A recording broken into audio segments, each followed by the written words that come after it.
Welcome back to Suncoast View. All right, let's face it. Holiday shopping for kids is not easy, no matter their age. So if you're having a hard time checking off your shopping list, it is okay to ask for help. Lori Schott is the Chief Toy Officer at the Toy Insider, and she is here to help us find just the right gift for every age. Oh boy, Lori, we're glad you're back. And I'm glad I'm here too, because you know what? Playtime is not just for the littlest kids. It's for kids that are teenagers, you know, young adults.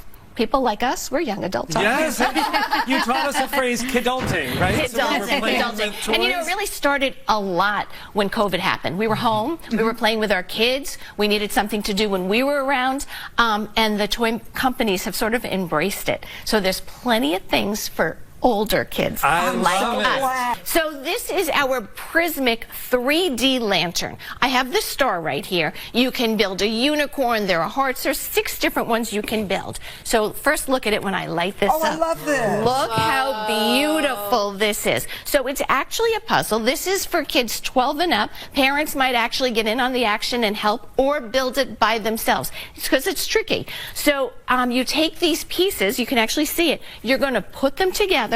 Put the LED lights in, the little lights in, and now you have this beautiful room decor. So older kids and adults, that is who's going to love this. These are beautiful. You were like, oh my God, my favorite on the table, I need right? it for my house. I'm obsessed with that. It's like the ultimate nightlight. Right, and that too. They're gorgeous. They come with a little hook. You can actually just hook it up. You just connect it, plug it in, and there you go. How beautiful. Beautiful, What to give right? Lizzie.